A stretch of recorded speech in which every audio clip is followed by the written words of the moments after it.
Hey, you guys, and welcome back to 15 for 15. I cannot believe that we are already at episode 10. And the person I want to share with you on this episode, this guy is a 10, and I'm super excited that he decided to join us.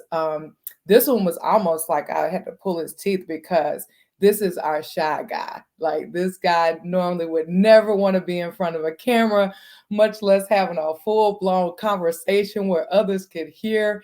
But I'm just so glad that he was willing to jump on with me. I just feel like it's a privilege and an honor in that of Carlton White, which we call him CJ. So I'm so excited. He was one of my athletes in 2012 and 13 at USC Upstate. And so he is doing some really cool things now. So I'm just excited to see what's happened with him over the last 10 years and what he has going on. So I'm about to bring CJ in now. Hey there, sir. How you doing? I'm good. How are you? I'm doing pretty good. Man, it's so good to see you. It's good to see you too. I was actually surprised you picked the shy guy to do the interview. So I had to because you're number one, you're special. And I have a lot of reasons that I'm gonna kind of tell you while we're talking, but I have a lot of reasons why I chose you to be one of them. And also because you're episode number 10 and you are a 10, my guy. So I'm super excited. So let's run through some stuff. So I don't want to take too much of your time because I already know you are not big on a bunch of words, but I'm sitting here seeing you in this uniform right now, and it really excites me. So, how long have you been a part of the military? 8 going on 9 years now.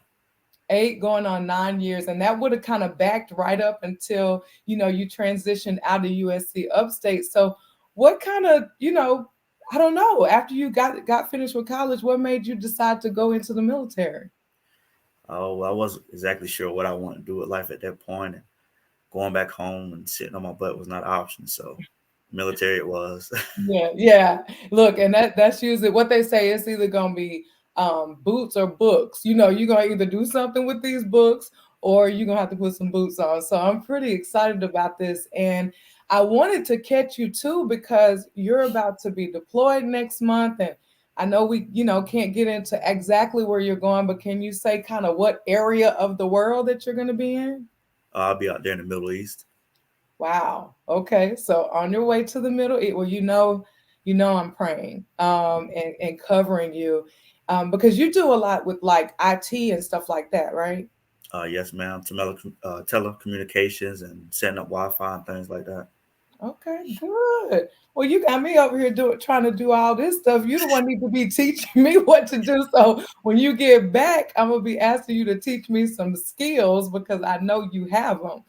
Mhm. So good stuff, man. And I know you went somewhere else a while back. Were you like in one of the like European type countries before? Yes, I was over there in Europe. Man, so Mhm. what do you enjoy about the military? I'm gonna get to the track stuff, but what do you enjoy about the military? Meeting new people, going new places, and trying new foods. Look, I should have known you were gonna say the last one. So meeting new people, new places, and trying new foods. That's really cool. Oh man, it's going on 9 years that you've been in the military. That is insane. So you ended up getting your degree in like information. Do you say information systems or what do you call Information technology. it? Okay, in information technology. So yeah, this really runs right in there. So look, I haven't gotten to like see you or be in your presence physically really almost 10 years. Next year will be 10 years since I've gotten to like put my hand on your shoulder or push you. So I want to know like what is the difference now that's happened with you? Think about CJ in 2012, 2013, and maybe tell me what were 3 words to describe you back then. Definitely shy. um, Hmm. I was pretty determined, even though I was shy. Um, hmm, can't even think of a third one right now.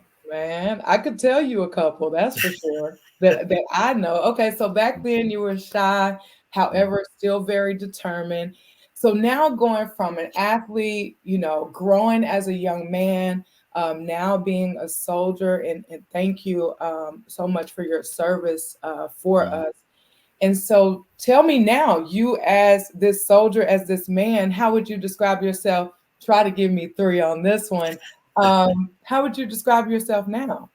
I'm definitely a lot less shy by force. By Uh, force yeah, I'm more of a leader now, more verbal leader, and a team player. and a team player.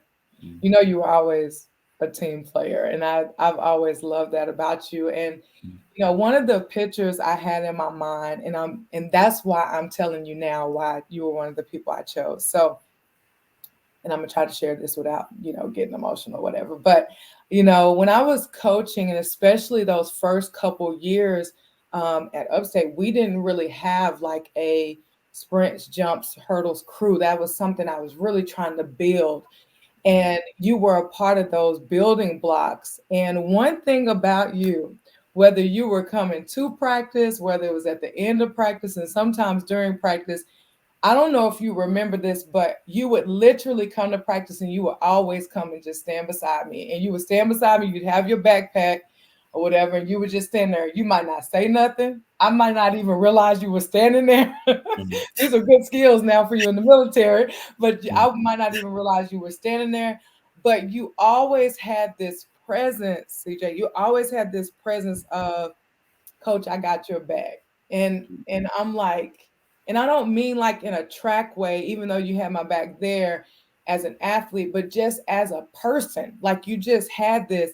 And you would do it at the end of practice after you got done, practice, been mad, got your times, missed your times, got water or whatever. But even at the end of practice, you would always come over, you stand there, same backpack stance before you got ready to leave. And Mm. then you'd be like, all right, coach. But no matter what, there was always something that I knew that you were there. You were always very present. And so, what is it about you, and where did that come from that you always bring to the table this sense of loyalty?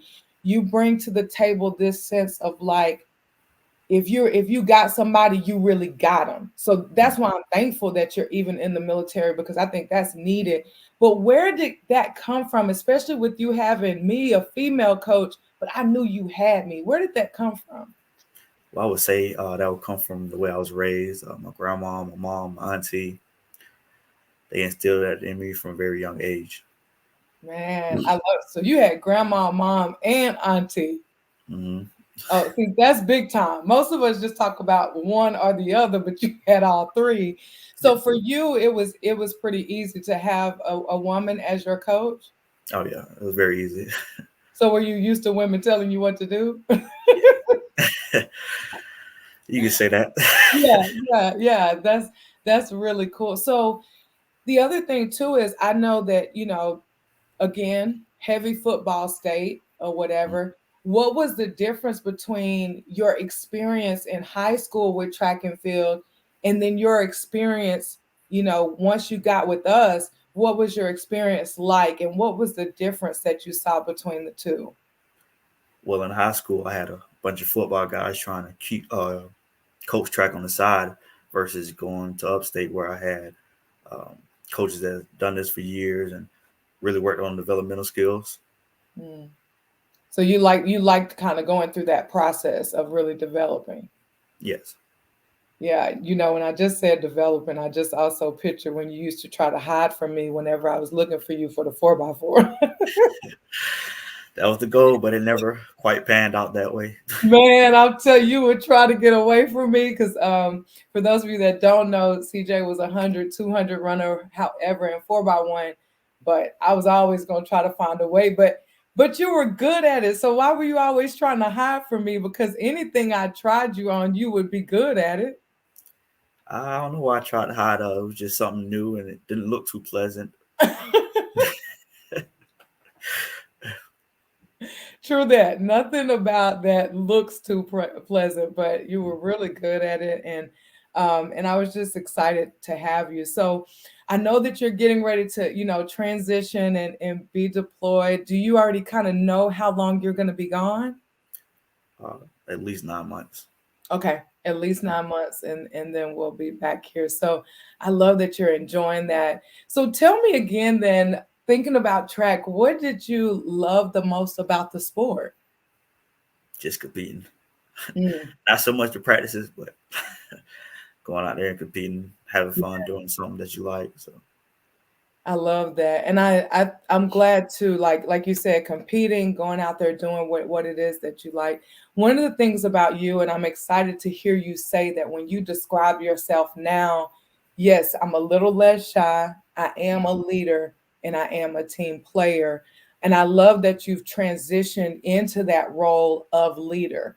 mm, Because I do think that shyness back then would kind of keep you back, even though you would be thinking this really what we need to do, you may mm. not ever articulate that. So, what do you actually like about being a leader now that you're kind of having to really step into those roles? Just that I could show the younger people or the new people what good leadership should look like. Because I've been places where I had bad leadership and it was not a pretty sight. So, Man, yeah, that's good that you said that because I told somebody that years ago. I was like, at one point I was under a leader that I had some struggles with, but I probably learned the most under that leader because I learned what not to do and how not to handle people and different things of that nature. So that's interesting that you say that on that leadership component. And you just have always been very, like I said, protective, very loyal. I never had an issue with you off campus, even if I knew y'all were going out that weekend or whatever the case may be, because I was a coach and I wasn't dumb. So, we'd be coming back from the track meets and I knew y'all were planning what your next step was going to be. But that was one thing when you would leave, I always knew I didn't have to worry about getting any crazy phone calls or anything like that because not only were you going to look out for yourself, but I know you were also going to look out for the team. And the other thing is, I don't know if you realized it, but me seeing you now, and having these years of experience in the military, you were my guy that I would call when recruits would come. mm-hmm. Like that's who I reached out to. So even though you might not have been at the track, saying a bunch of things, but evidently there was some leadership there already because I'm thinking about people like Darius and Pat. And when those guys started coming into town, I'm like, I need to lock them in. I was mm. gonna call you. So what do you think it was at that point that helped you be able to help me to recruit in the sense of showing people around or making sure they had a good time or talking to them about the team? How were your leadership skills actually working then and you didn't even know it? uh, I don't know. Honestly, I was just able to really sell. I sold them on you and your developmental skills. So I guess I was kind of hyping you up in a sense. And evidently, that sold them on coming here. I just showed them what I liked about the place and Yeah. what really brought me here. So, Man, well, you did that because I mean, I don't know. I mean, it would take you and I a second, and I'd have to go back and write a lot of names down. But there's not very many people, CJ, that I had you show around or help me out with when they would come on campus that didn't end up signing. mm, You didn't realize it. You got a little bit of salesman in you too. So you did help me out with that because it goes back to I think anybody that's around you, they can sense genuineness and realness. And I mm, think that's a big part of it. So I appreciate you saying, I sold them on you as a coach, but really I was doing the same. I was giving them someone that they can listen to and hear because I know you're not going to BS anybody. mm, You're gonna tell them what it is, and if it's good, you're gonna say it's good. If it's not, you're gonna shake your head and say, nah, man, it ain't good. So I guess the last thing I kind of want to know from you, you said, one of those characteristics back then was being shy. Now you're a lot less shy. And when I used to ask you, hey, what's going on? How you doing? You were like, brother, man, you were always gonna say chilling, like you would always say chilling. And so you have this laid back type of personality, but I know you know how to turn it on as well. But what is it that motivates you then? Because people on the outside might be like, man, he's so quiet or he's so shy. But what is your internal motivation? now it's just to be better in life. Whenever I have a family, be someone my family can look up to. just things like that. Man, do you remember? I just thought about this too. And so remember you helped me, yeah, and Jonathan and all of them were there then, and y'all helped me with the Integrity Without Compromise graduation. And it was in Mm-hmm. 2013 or something like that. And Mm-hmm. all the guys were supposed to wear, black. The ladies had on white. Me and Nicole and the group had on red. And so the colors were red, black, and white. And Mm-hmm. here comes my main guy, CJ, walking in with a pink shirt on. I guess somewhere down the line, I just missed a memo or something. I don't know what happened. I don't either, but in the picture, you definitely got that pink shirt on. I'll never forget that, man. I was like, hey, he's here, he's on time. But I could see on your face when you walked in, all right, it's whatever. But I think you've always just been able to kind of just go with the flow. Anybody else that would have turned them off or been like, man, I gotta go. Hey, you Yeah. still jumped in the picture like I'm still here. So I just love that about you. But look, I'm not going to take more of your time, man. You already know that I'm proud of you. I'm excited for you. I'm just blessed to have been able for our paths to cross. Because, Mm-hmm. like I said earlier, you were always that person that I could depend on. Especially, we're going to different places to try to run and trying to figure out where we're going to be. And you always looked out. You're going to make sure coach was good. You're going to make sure I could get to my car. And just always have been a perfect gentleman. So I wanted to honor you. So thank you for giving me your time. Mm-hmm. And man, please take care of yourself and stay blessed and make sure you stay prayerful as you get ready to go over to the Middle East. Will do. Thank you for having me. No, thank you. You know I'm going to be checking in with you, right? Yes, ma'am. Okay. All right. Thank you. All right, you guys. That was my guy, Carlton White. And I don't know the title to put in front as far as for military stuff, but I'm just so proud of him. And like he said, he's always been like a shy guy, but just has those qualities that he may not be loud on the outside, but once he does talk, you want to listen. Always has been a leader, whether he knew it or not. This was my guru and my genius. If I was recruiting somebody and really wanted them, I'm like, hey, CJ, I need you this weekend to help me out because, like I said before, he's just so genuine, so passionate. So, guys, we're going to be covering him in prayer as he goes forward next month. And thank you so much again for tuning in to 15 15 for 15 with me and my boy, CJ.